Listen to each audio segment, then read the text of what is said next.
আমি শ্রী বিশ্বনাথ আপনাদের সামনে উপস্থিত হয়েছি একটা দুর্ভাগ্যজনক মর্মান্তিক ঘটনার প্রেক্ষিতে। গতকাল শুনেছি ঘটনাটা, রাহুল অরুণোদয় ব্যানার্জি চলে গেলেন এবং রেখে গেলেন এক জটিল রহস্য, যে রহস্যের উদ্বুদ্ধ হয়েই আমাকে আরো একটি প্রেস বৈঠকের আয়োজন করতে হয়েছে। আমার সামনে রয়েছে অভিনেতা রাহুলের ছবি। আমি আচমকাই কালকে মারা গেছেন বিকালে, আমি অনেক রাত্রে ফিরেছি, কলকাতাতেই ছিলাম সারাদিন, অনেক রাত্রে আমি বাড়িতে ফিরেছি এবং তারপরেই সঙ্গে সঙ্গে মনস্থির করে ফেলেছি যে আমাকে আরেকটা প্রেস বৈঠক করতে হবে। এই কারণেই করতে হলো, রাহুলের মৃত্যুর পর একগুচ্ছ প্রশ্ন এসে দাঁড়িয়েছে, একগুচ্ছ প্রশ্ন তার মৃত্যু নিয়ে। কি করে হলো মৃত্যুটা?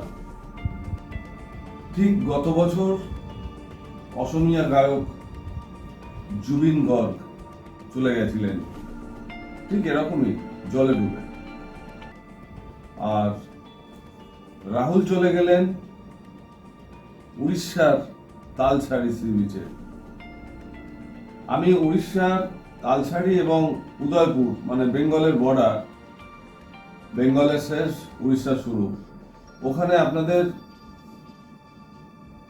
কয়েকটা ভিডিও দিয়েছিলাম যে উদয়পুর সি বিচ এবং তালসারি সি বিচ। তালসারিতে আমি এর আগে অনেক ভিডিও করেছি, নেতাজিকে নিয়ে প্ল্যানচেটও করেছিলাম।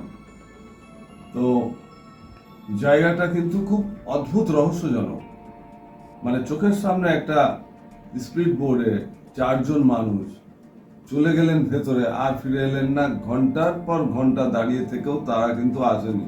পরে খোঁজ খবর নিয়ে দেখেছি না, এরকম কিছু হয়নি, অথচ আমি সচক্ষে দেখেছি। আমি শুধু নয়, আমি আমার পরিবারও, আমার মেয়ে ছিল, মিসেস ছিল, সবাই দেখেছে, কিন্তু উপস্থিত তারা কেউ দেখেনি। অদ্ভুত নয় কি এগুলো? প্যারানর্মাল। তো আজকে রাহুল চলে গেলেন, রেখে গেলেন অগন্তি প্রশ্ন। সেটাকে দেখলাম ভোলে বাবা পার করেগা, যে সিরিয়ালের শুট হচ্ছিল, সেটাকে দেখলাম, শ্বেতা মিশ্র তার কিছু বক্তব্যও শুনলাম। লীনা গঙ্গোপাধ্যায় যে প্রযোজক, তিনি বললেন যে জলের কোনো শর্টই ছিল না নাকি, তাদের স্ক্রিপ্টে বাইরে নাকি। প্রোডাকশন ম্যানেজারও বললেন অনেক কিছু, কার্যনির্বাহী প্রযোজক মিস্টার নন্দী, তার বক্তব্যও শুনলাম। কিন্তু যতই শুনছি ততই রহস্য আরো ঘনীভূত হচ্ছে, ভয়ঙ্কর রহস্য, যার কারণে আমাকে প্রেস বৈঠকের আয়োজন করতে হলো। আমি প্রথমে একটু বলি আপনাদের যে এই বৈঠকটা চলবে 2 দিন 3 দিন চলবে। আপনাদের কাছে আমার এটাই বলবার, আপনারা এই ভিডিওটি দেখা মাত্র কমেন্টসে লিখুন আপনাদের মূল্যবান প্রশ্ন, যে রাহুলের মৃত্যুর প্রেক্ষিতে আপনাদের কি জিজ্ঞাসা আছে। এর মৃত্যুটা কি স্বাভাবিক না অস্বাভাবিক, ন্যাচারাল ডেথ না আনন্যাচারাল ডেথ, আমাকে আপনারা মেসেজ করবেন খুব দ্রুত। তার কারণ আপনাদের প্রশ্নগুলো নিয়েই কিন্তু আমি এই প্ল্যানচেট পর্ব পরপর করতে থাকব। সেই জন্য আমি আপনাদের মতামত এবং প্রশ্নের সর্বাধিক মূল্যায়ন করব। 1983-তে জন্ম হয়েছিল রাহুলের, আর চলে গেলেন 2026। আমি ওর সিনেমা খুব বেশি দেখিনি, ও তো করেছিল 2000 সালে চাকা বোধহয়, আর 2004-এ করেছিল আবার আসবো ফিরে। ওইটা আমি দেখেছিলাম, যদিও বইটা মুখ থুবড়ে পড়েছিল রবি ওঝার প্রোডাকশনসে। আমার ভালো লেগেছিল, যেহেতু রিবার্থ একটা পুনর্জন্মের ব্যাপার ছিল, এবং রাহুল তার রিবার্থ হয়েছিল ভিক্টর ব্যানার্জির মধ্যে দিয়ে। বইটি আমার ভালো লেগেছিল গল্পটি, কিন্তু তবুও কেন জানি না দর্শক নিতে পারেনি। আর তারপরে তার কালজয়ী সিনেমা, যেটা 2008-এ চিরদিনই তুমি যে আমার। একটা অদ্ভুত মিল কিন্তু এখানে আছে, আমি আপনাদের সংযোজন করে দিচ্ছি যাতে আপনাদের প্রশ্ন করতে সুবিধা হয়। 2008-এর ওই বইটি সুপার টুপার হিট হয়েছিল, এবং ওই বইতে অসমের ওই গায়ক জুবিন গর্গ, আমরা দেখেছেন, প্ল্যানচেট করেছি, ও কিন্তু গান গেয়েছিলেন পিয়ারে পিয়ারে, একটা গান যেটা মানে গ্রামগঞ্জ থেকে শহর বিভিন্ন জায়গায় সবার মুখে মুখে ফিরেছিল। 2008 সালের কথা বলছি, এবং সেখান থেকেই রাহুল কিন্তু ওপরে উঠতে শুরু করেছিলেন।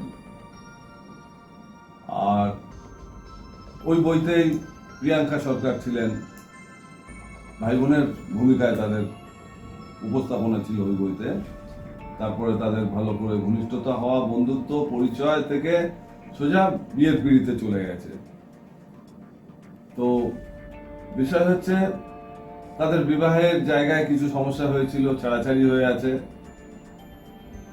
আর সম্প্রতি তাদের নাকি একটা ঘটনা হয়েছিল যে তারা আবার সংসারে ফিরে আসবেন, কিন্তু ফিরে আসা হলো না। প্রিয়াঙ্কার তার কাটার যে প্রোগ্রাম চলছিল, তার কাটার, সেটি করতে গিয়ে তার জীবনের তারটাই কেটে গেল। প্রিয়াঙ্কা সরকারের তার কাটা সেটে ছিলেন ওই সময়, কালকের কথা বলছি। তো যাই হোক, জীবনের তারটাই কেটে গেছে। আর রাহুলের মৃত্যুতে অনেক প্রশ্ন। ছবিটির সঙ্গে কোনো সংঘর্ষ বা সংস্পর্শ কিছুই ছিল না, তবু কেন জলে তারা দুজনা হেঁটে যাচ্ছিলেন। আর ওই যে তালসারি সি বিচটা, ওটা কিন্তু দেখলে মনে হবে আপাত দৃষ্টিতে যে ওটি এমন কোনো ভয়ঙ্কর কিছু নয়, সত্যিও নয়। আমি গেছি অনেকবার ওখানে, অনেকবার ওখানে বহু ভিডিও করেছি আমি। তো ওখানে অল্প জল থাকে, জোয়ার আসলে পরে একটু জল আছে। তা ওদের শটটা ছিল মানে এতটুকু জল, মানে কবজিটা ডোবানো জলে ওদের শট ছিল। তা সেই শট হয়ে যাওয়ার পর, সবকিছু হওয়ার পরেও তারা ক্রমশ এগিয়ে গেলেন। সে তার হাত ধরে রাহুল যেতে যেতে কোমর জলের কাছে চলে গেছেন। তারপরে শ্বেতা পড়ে যাচ্ছিলেন, রাহুল তাকে ধরেছেন, ধরতে গিয়ে তারপরে তিনিও দুবার ব্যালেন্স না রাখতে পেরে পড়ে গেছেন। পড়ে যাওয়ার পরেই ওই যে ওরা তো প্রায় 40 জনের টিম ছিল, তার মধ্যে 7-8 জন যারা সাঁতার জানতেন, কলাকুশলী যে টেকনিশিয়ান যারা, তারা ওখানে যায় এবং শ্বেতাকে উদ্ধার করে, কিন্তু রাহুলকে আর খুঁজে পাওয়া যায় না কোমর জল থেকে। তারপরে কেউ বলছে 3 ঘন্টা পরে তাকে পাওয়া যায় খুঁজে, কেউ বলছে 1.5 ঘন্টা পরে, কেউ বলছে 1 ঘন্টা পরে তাকে পাওয়া যায়, এবং তখন তাকে নিয়ে 10-12 কিলোমিটার দূরে দীঘা মহকুমা হসপিটালে নিয়ে যাওয়া হয়, এবং সেখানে ডাক্তাররা মৃত ঘোষণা করেন।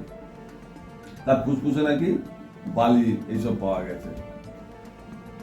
এর মধ্যে একটা বিষয় হচ্ছে যে এরকম একটা প্রোগ্রাম লীনা গাঙ্গুলির প্রযোজনায়, লীনা গাঙ্গুলিকে আপনারা হয়তো অনেকেই চেনেন, উনি তৃণমূলের সাথে যুক্ত আছেন। তো উনি বললেন এক কথা, কিন্তু প্রোডাকশনসে যারা ছিলেন তারা বলছে আর এক কথা। কথার মধ্যে অনেক রকম ল্যাজ গজিয়ে গেছে। এইসব ক্ষেত্রে উড়িষ্যার যে পুলিশ প্রশাসন, তাদের পারমিশন নেওয়াটা বাঞ্ছনীয় ছিল, কিন্তু তারা নেননি। দেখুন, আমিও তালসারিতে প্রোগ্রাম করেছি, আমি কিন্তু ওখানে পুলিশকে জানিয়েছিলাম, তাদের থেকে অনুমতি নিয়েছিলাম, এবং আমার গাড়ির দুটো তাদের কাছেই, তাদের থানাতেই কিন্তু রেখে এসেছিলাম। তাহলে এরা এতগুলো মানুষকে নিয়ে গেছেন, পুলিশ প্রশাসনের পারমিশন নেয়নি, এটি কিন্তু জানি না এত বোকামি কি করে করলেন। প্রশাসনের পারমিশন থাকলে কি হতো, তারা উদ্ধারকারীর ব্যবস্থা করতেন, সেগুলো থাকা উচিত ছিল। কেন থাকলো না আমি জানি না। সাধারণ একটা বোটে আপনি ভাড়া করে বোটে উঠবেন, দেখবেন সেখানেও কিন্তু যারা থাকে আপনাকে তারা পাহারা দিয়ে থাকে। আপনি যে ঘুরতে যাবেন টাকার বিনিময়ে, সেখানে কিন্তু আপনার একটা লাইফ সেফের ব্যাপার আছে। তাহলে এই ক্ষেত্রে থাকলো না। কার্যনির্বাহী প্রযোজক মিস্টার নন্দী বলছে ওরা শর্ট হয়ে যাওয়ার পরে হেঁটে চলে যাচ্ছে, ওদের যেতে বারণ করছে, ওরা চলে যাচ্ছে। এই যে গল্পটার মধ্যে আছেটা কি, আমি সেটাকেই খুঁজে বার করতে চাইছি। এবং রাহুলের মৃত্যু পেছনে যা লুকিয়ে আছে আমি সেটাকে টেনে বার করতে চাইছি। প্রশ্ন করুন, আপনারা প্রশ্ন করুন, আমি সেই প্রশ্নগুলো নিয়েই এর ভেতরে ঢুকবো। প্রশ্ন করুন, খুব যুক্তিপূর্ণ প্রশ্ন করুন।